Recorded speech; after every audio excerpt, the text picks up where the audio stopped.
A millionaire CEO insulted a janitor, and seconds later realized he'd just disrespected the wrong man.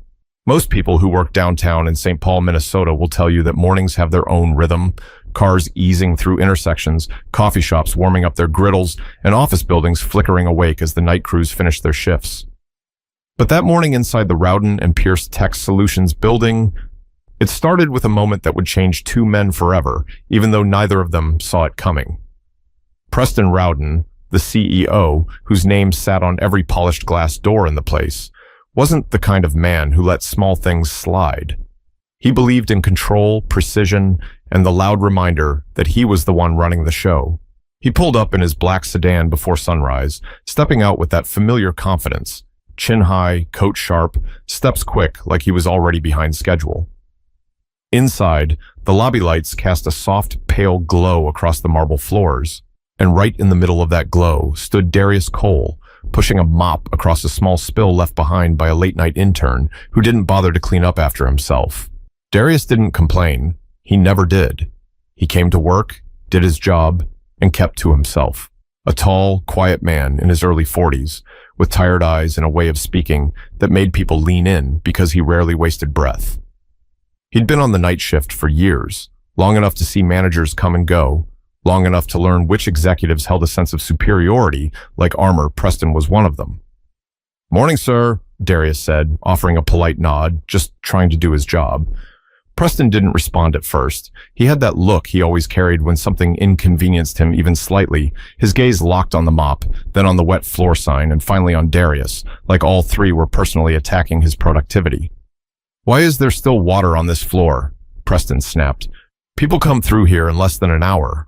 Does no one understand basic standards anymore?" Darius didn't flinch.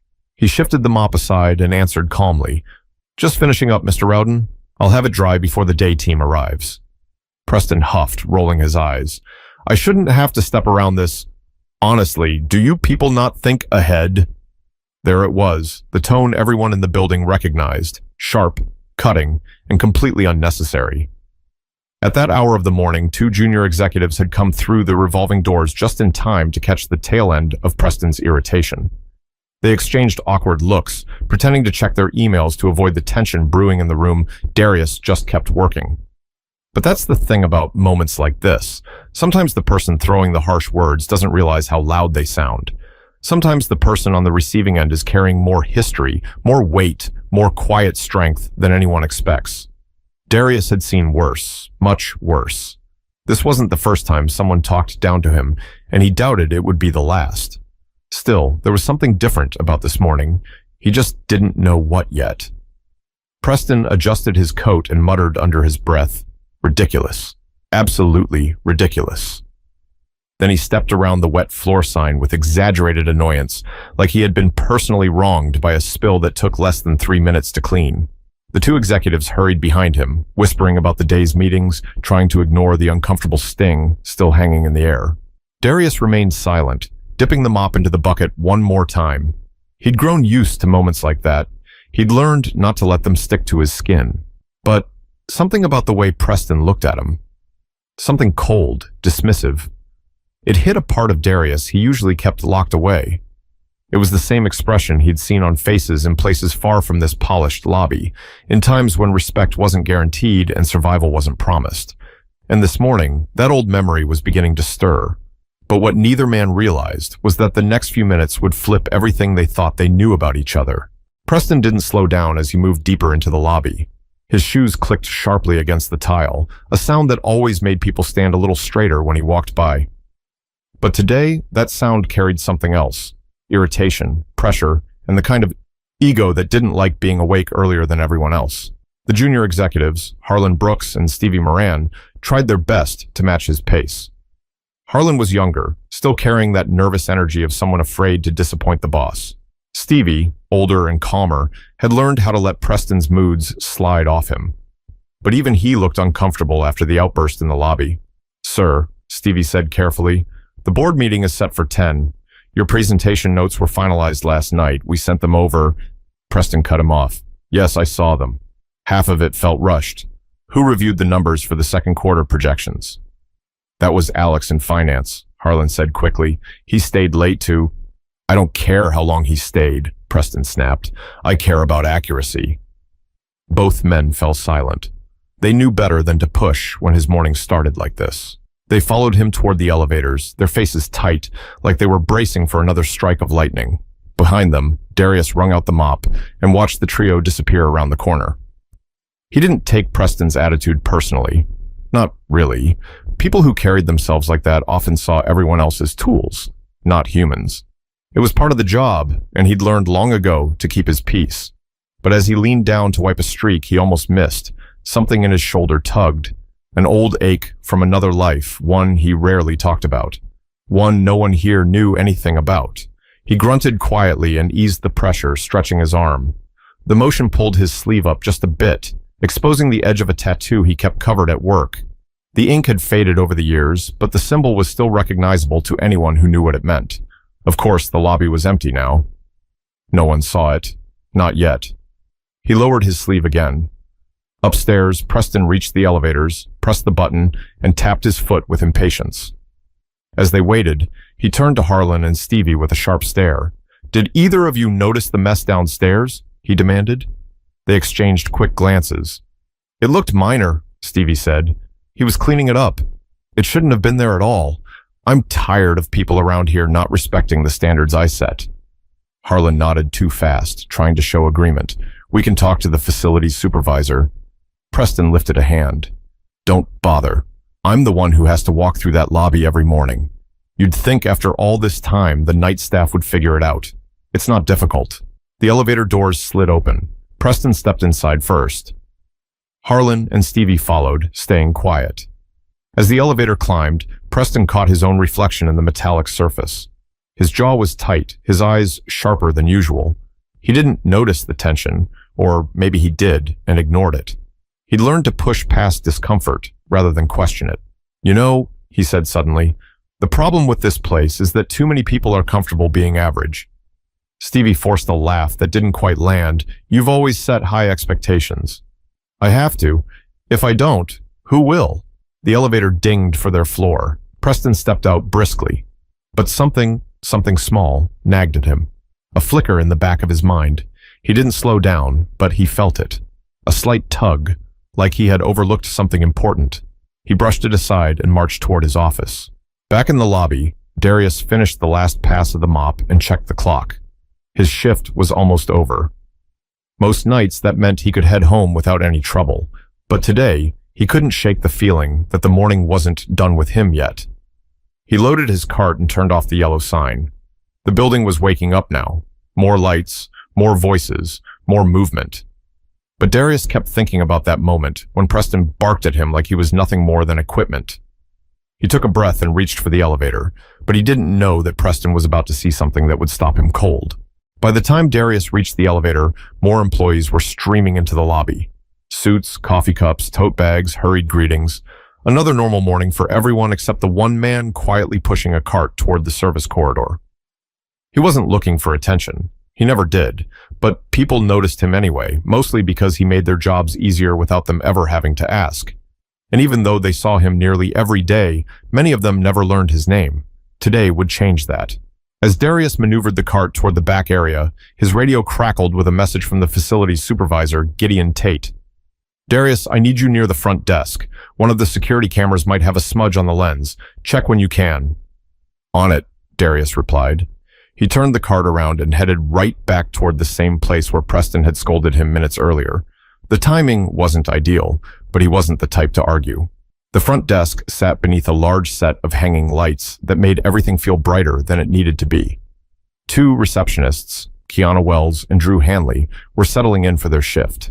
When they saw Darius walking back, Kiana gave him a small smile. "You're still here?" she asked. "Supervisor needs me to check the camera quick thing." "Always something," Drew muttered, typing on his keyboard. Darius nodded and pulled the small step stool from his cart. He climbed up to check the lens and wiped it gently with a microfiber cloth. Simple enough, no drama. But then the front doors opened again, hard this time, and Preston strode through like he owned not just the building, but the whole block. He must have realized he'd left something in his car, because his walk was rushed and sharp, Harlan and Stevie trailed behind him again, both still looking like they wanted to melt into the floor. Preston spotted Darius on the stool and immediately frowned. "You're still messing around out here?" Kiana's smile vanished. Drew stopped typing. Darius stayed calm. "Just doing one more task, sir." Preston stepped closer, making a show of looking annoyed in front of everyone. "If you'd handled everything right the first time, you wouldn't be wasting more time now." Kiana opened her mouth to speak, but caught herself.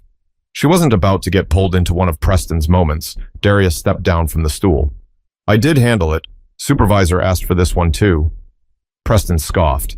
"Convenient excuse." Stevie shifted uncomfortably. "Sir, it's routine maintenance." "I didn't ask you," Preston said quickly.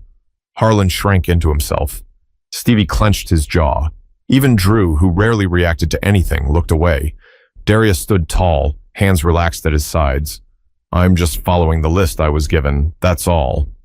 "You know," Preston said loudly, making sure everyone nearby heard, "some people here act like this building owes them something. But it doesn't. You're here to do a job. If that's too difficult, maybe we need someone who actually understands responsibility." The words hit harder than they needed to. They echoed through the lobby, bouncing off shocked silence. Kiana shook her head just slightly, like she couldn't believe what she was witnessing. Darius didn't let the insult reach his expression. He simply turned back to his cart, steady and composed. But then it happened. As he reached for the step stool, his sleeve caught on the edge of the cart handle and slid back just an inch, maybe two. Enough. The tattoo, an angled black emblem with sharp lines and a symbol at the center, peeked out beneath the fabric Preston didn't notice at first. He was too focused on proving a point. But Kiana saw it. Her eyebrows lifted for half a second, recognition spreading across her face even though she said nothing. Then Stevie saw it. His eyes widened a bit, like he was trying to place it. Finally, too quickly to hide, Preston glanced down. His entire expression changed. His mouth parted just slightly. His eyes narrowed, not in anger this time, but in something close to disbelief. The color in his face shifted. He knew that symbol. He had seen it before, years ago, far from Minnesota. He blinked and stared harder, as if his eyes were trying to convince his brain that this wasn't possible. Stevie noticed the change. "Sir, you all right?" Preston didn't answer. His mind wasn't in the lobby anymore. Darius tugged his sleeve back down, unaware of the reaction he'd caused, but Preston couldn't look away. He couldn't move. Everything inside him had slammed to a halt. But the truth behind that tattoo was only the beginning, and Preston wasn't ready for what it meant. Preston didn't hear the lobby anymore. Not the footsteps, not the phones ringing at the front desk, not even Harlan whispering something that sounded like concern. All he could see, burned into his focus, was that mark on Darius's arm. That same sharp-lined emblem he'd only seen in one place. And that place wasn't Minnesota. It wasn't even the United States. "Sir?" Stevie repeated, a little louder this time. Preston blinked hard, like he was trying to snap himself back into the present. His thoughts scattered, collided, rearranged. For a moment, he didn't look like the man who walked around with absolute certainty in every step. He looked thrown off balance. He forced himself to speak. "I'm fine." But even he could hear how weak that sounded. Darius didn't seem to notice any of it. He was already pushing the cart toward the corridor, finishing up his shift. He moved with the same steady pace he carried every morning. No rush, no irritation, no awareness that he'd just shaken something buried deep in Preston's memory. Stevie watched Preston closely. "If you need to sit down, we can—" "I said I'm fine," Preston cut in, though the edge in his voice didn't land the way it usually did. It sounded thin. Not empty, just missing the confidence that normally backed it up. Kiana glanced at Darius, then back at Preston. She didn't speak, but the look on her face said everything. Something had shifted. Preston took a slow step forward, eyes fixed on the hallway where Darius had disappeared. Harlan touched his shoulder lightly. "Sir, we have to get upstairs. The board's expecting—" "Give me a minute," Preston murmured. Stevie raised an eyebrow, surprised. Preston never delayed a meeting. Ever. Preston stepped away from the group and headed toward the hallway, moving slower than usual, like his body was trying to make sense of something his mind couldn't shake loose yet. He wasn't even sure what he planned to do. Ask Darius a question? Confront him?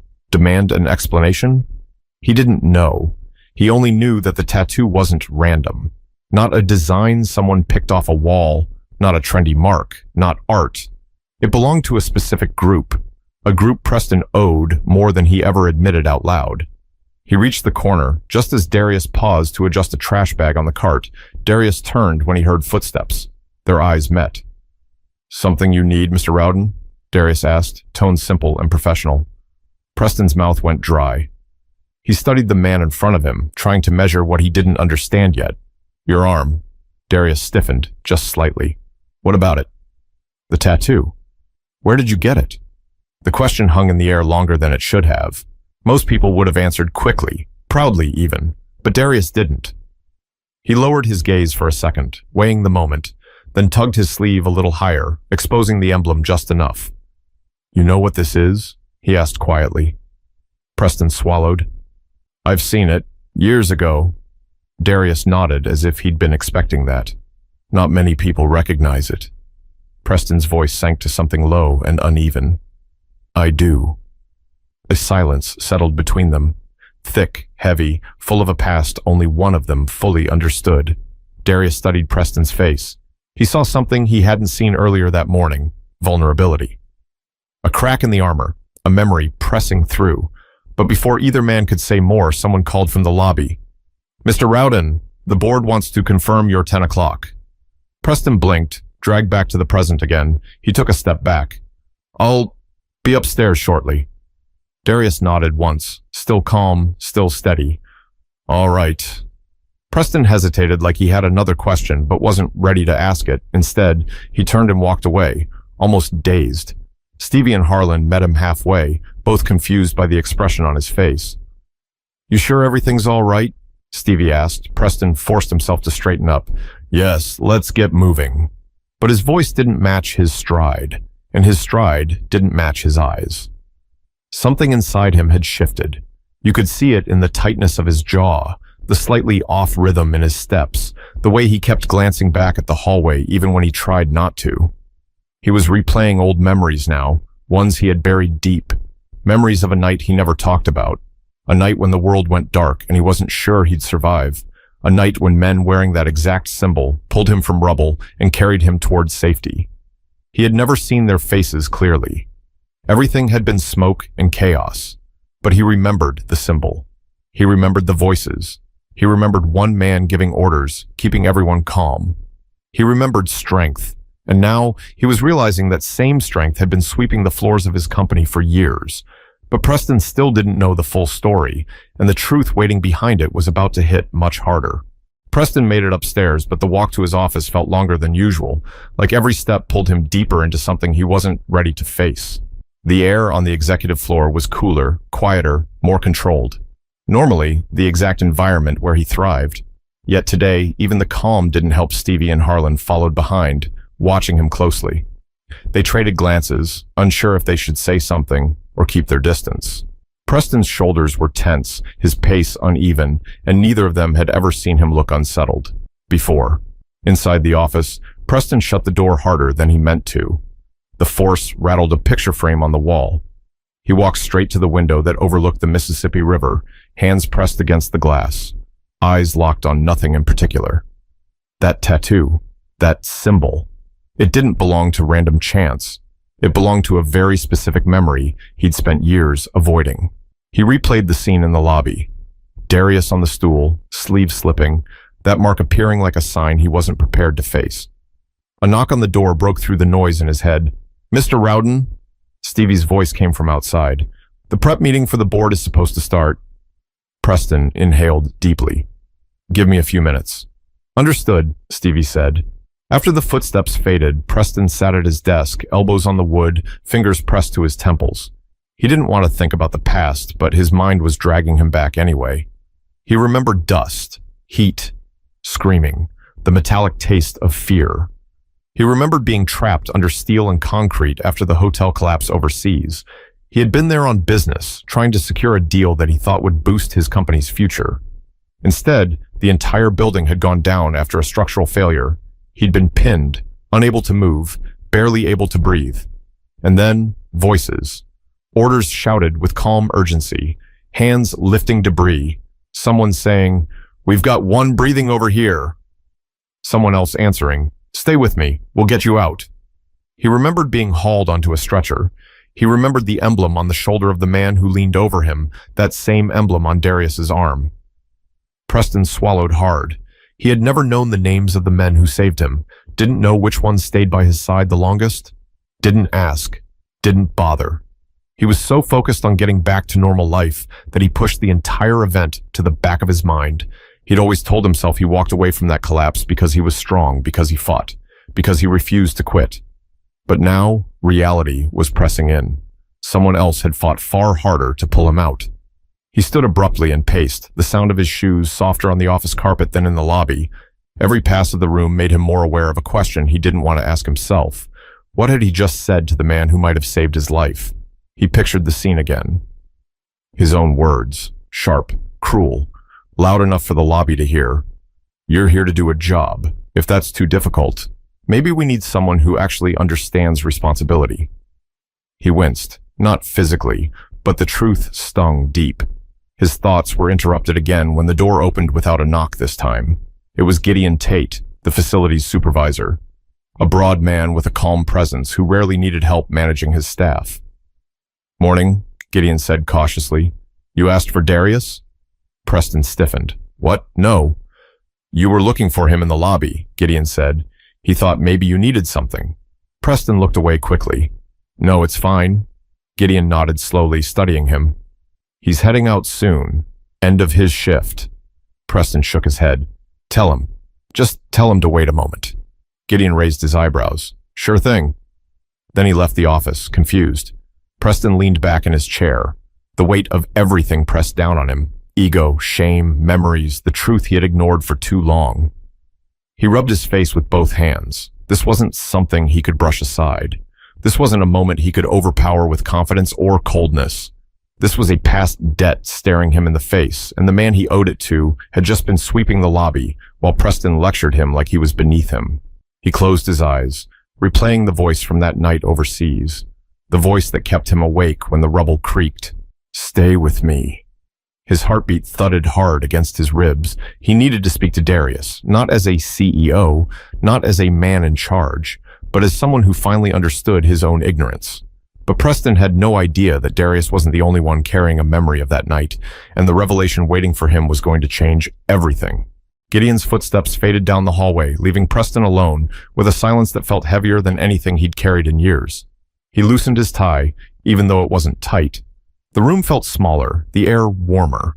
He wasn't used to feeling this way, boxed in by his own thoughts. He went to the window again, watching a barge slide along the river far below. The movement pulled him back into a memory he'd spent more than a decade trying to ignore. He closed his eyes, and the office disappeared. He was back in Port Allen, Louisiana, where he'd stopped over before boarding the flight overseas. He remembered the airport, the thick air, the sharp smell of jet fuel. He remembered telling his assistant he'd be gone 2 days, maybe 3. He'd bragged about the deal he was going to secure, how it would put his company ahead of competitors for years. Everything had been about success back then. Numbers, growth, control. Then the memory jumped forward, fast and brutal. He was in the lobby of the hotel overseas. The noise was loud, people talking, phones ringing. He remembered checking his watch, annoyed the meeting was running late. He was halfway through an email when the floor trembled, not like a small shake, like a violent jolt that ripped through the walls. Someone screamed. Someone else shouted for help. Before Preston could move, the ceiling cracked open. A massive beam came crashing down. Debris exploded outward. The ground beneath him gave way, and he fell hard into darkness. His lungs filled with dust. His ears rang. For a moment he thought he was dead. Then he heard voices, footsteps on rubble, a man with a calm, steady tone. "Clear this section, we've got people under here." Another voice answered, "I'm on it." Preston tried to call out, but his throat wouldn't cooperate. A piece of metal pinned his leg, and every breath felt like it weighed 1,000 pounds. Then, through the haze, a flashlight beam cut across the broken space. "I've got one!" a voice shouted, closer this time. "He's wedged. Help me get this off him." Hands grabbed the metal grunts, straining. Then the weight lifted, and Preston sucked in a painful breath. A face leaned over him, but everything was blurred. Dust, sweat, motion. The man wore a uniform with dirt smeared across the chest, and on his arm, clearer than anything else, the emblem. The same one Darius had. "Stay awake," the man ordered. "Tell me your name." Preston, he gasped. "Preston, listen to me," the man said. "We're getting you out." "Don't pass out on me." Another voice joined in. "We need to move. More shifts coming." "We're fine. I've got him," the man said firmly. "Preston, look at me." Preston remembered that voice, not its exact words, but the tone. Commanding yet gentle, strong but patient. The kind of voice that kept people calm when everything around them was falling apart. He remembered being hauled upward, every lift sending pain through his body. He remembered the moment the air cleared. The sun hit his face, noise from the street slammed into his ears. And then, more chaos. Questions, medics, sirens. He never saw the man again. Never got a name. Never said thank you. He pushed the whole event down so deep, he convinced himself he had simply survived because he was lucky and tough enough to make it through. Now he knew the truth. Someone else had carried him out. Someone who made choices under pressure that Preston had never even been close to. Facing. His eyes opened again. The office snapped back into focus. His heart pounded as though he'd lived the moment all over again. A knock sounded at the door. It was Gideon. "He's here," Gideon said. "Darius is waiting in the break room." Preston didn't turn around. "Thank you." "You need anything else?" "No." Gideon paused, studying his posture. "You sure?" "Yes," Preston said quickly. Gideon accepted the answer and walked away. Preston stared at the door long after it closed. He wasn't just embarrassed about the way he'd spoken to Darius. He was ashamed that he'd looked into the eyes of the man who rescued him and didn't even recognize him. Ashamed that he dismissed him like he was nothing. Ashamed that he built an empire on the belief that he alone carried himself out of every hard moment. He buttoned his jacket with shaking hands. He had to talk to Darius. He owed him more than words, though words were the only place he could start. He stepped toward the door, but he still didn't know that Darius had been carrying a memory of his own, one Preston wasn't prepared to face. Preston walked down the hallway with a stiffness he couldn't disguise. The carpeted corridor felt too quiet, like the whole floor was listening. When he reached the break room, he hesitated with his hand on the door handle. This wasn't a performance, not a meeting, not a negotiation. This was him confronting something he'd avoided for years. He exhaled slowly and pushed the door open. The room was mostly empty. Just a few tables, a humming refrigerator, a coffee machine that needed a cleaning cycle, and sitting at one of the tables, hands folded calmly, was Darius Cole. He looked up when Preston entered. No resentment, no glare, just a steady, tired expression from a man who had seen far more than most people in the building would ever understand. Preston cleared his throat. "Do you have a moment?" Darius nodded. "Sure." Preston closed the door behind him. The soft click echoed louder than it should have. For a few seconds, neither man spoke. Preston stood across from him, struggling to find the right words that didn't feel forced, rehearsed, or shallow. Finally, he said, "I saw your tattoo." Darius's eyes lowered just slightly. "I figured you did." "You were there," Preston said quietly. "Port Allen collapse," Darius said, confirming it without hesitation. "I was part of the response team sent in to pull out survivors. You were one of the last we got out before another section caved in." Preston swallowed hard. I never knew your name." Darius shrugged, not in dismissal, but with the calm acceptance of someone used to being unseen. "Didn't expect you to. We weren't introduced. My job was to get you out alive." Preston sat across from him. The chair creaked under his tense posture. "I treated you with disrespect today," Preston said. "There's no excuse for it." Darius leaned back a little. "It's not the first time someone's talked to me that way. You're not the only one." "That doesn't make it right," Preston said quickly. Darius gave a small nod. "I know." Silence settled again. Not hostile, just heavy. Preston rubbed his hands together. "Why didn't you say anything? When I yelled at you, He stopped himself, unable to repeat the words he'd thrown at Darius earlier. Darius took a breath. because responding wouldn't have changed how you talk to me, and it wouldn't have made the lobby any calmer. I've dealt with worse attitudes from people who didn't even bother learning my name. Preston winced. Darius continued, voice steady. Besides, I don't tell people about the past. My work back then, it was just part of the job. After I got home, I didn't feel like being treated differently, so I kept my head down. Preston shook his head slowly. You shouldn't have to hide anything. Sometimes hiding keeps things simpler. Preston studied him. Did you recognize me earlier before I saw the tattoo? Darius paused, thinking, not at first. You look different now. No dust, no bandages, no panic. But once I saw your name on your badge years ago, I wondered. Preston frowned. You knew? Not for sure, Darius said. But it didn't matter. My job here isn't about the past. It's about earning a paycheck, just like everyone else. Preston leaned forward, Jesse. But it does matter. For the first time, something sharp flickered in Darius's eyes. Not anger, but a depth Preston hadn't seen before. You know what matters to me, Darius said. Respect, dignity, being treated like a human being. Most people don't give that to someone holding a mop, and that says more about them than it does about me. Preston felt the words like a strike to the chest. He closed his eyes for a moment, breathing through the sting of truth. I owe you my life, he said quietly. And this morning, I treated you like nothing. Darius looked down at the table. Life's funny like that. Sometimes the people we ignore are the same ones we depend on without knowing it. Preston nodded slowly.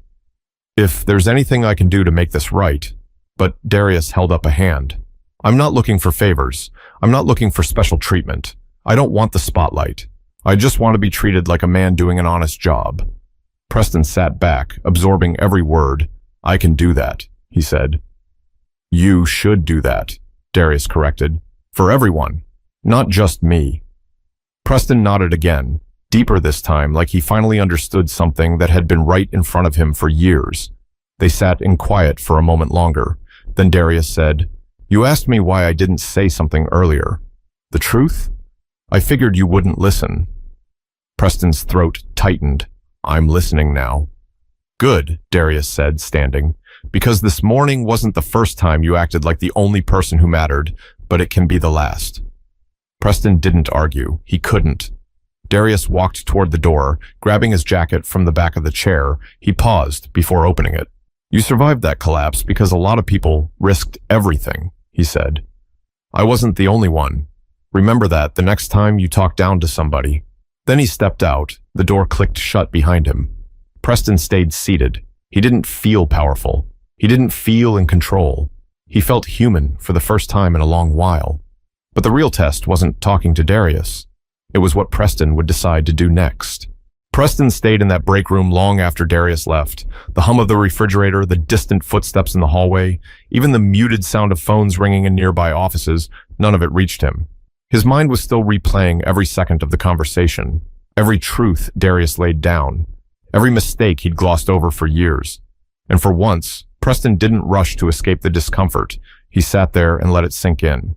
He thought about how easily he looked past people, how quickly he assumed he understood them, how fast he dismissed anyone he didn't see as important. It was a pattern that started long before this morning. It had shaped the way he built his company, the way he talked to employees, the way he moved through the world. And it took one man with a mop and a forgotten past to force him to look in the mirror. When Preston finally stood up, he felt different, like something heavy had been shaken loose. He stepped into the hallway just as Stevie turned the corner. There you are, Stevie said. The board's asking if you're running behind. I'll be there, Preston answered. His voice wasn't tense or sharp. It was calm, almost steady. Stevie blinked. Everything okay?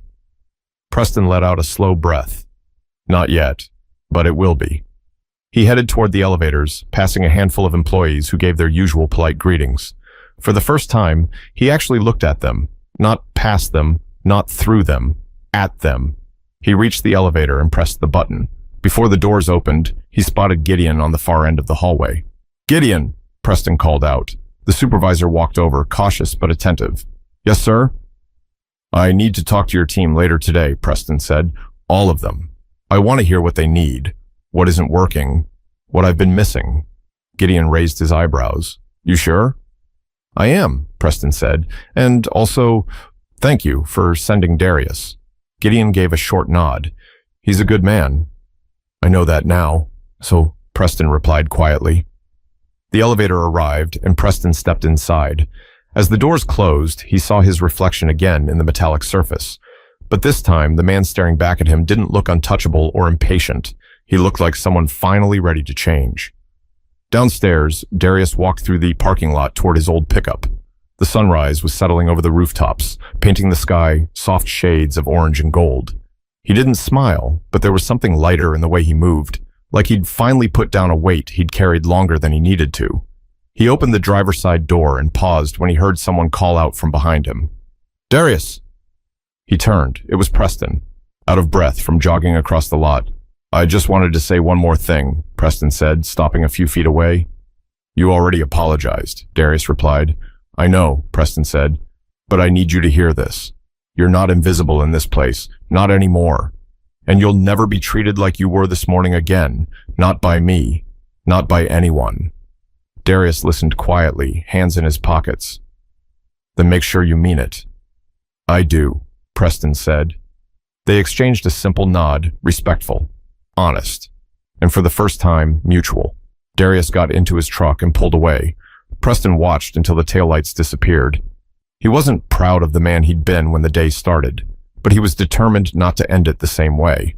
He checked his watch, straightened his jacket, and headed back inside, ready to face a boardroom with a clearer mind and a cleaner conscience than he'd had in years. Sometimes it takes a moment of truth to break a lifetime of bad habits. Sometimes the person we underestimate teaches us the lesson we didn't know we needed. Treat people like they matter, because they do. Every single one of them. If you want more stories with real emotion, real tension, and real lessons, remember to subscribe and stick around for the next one.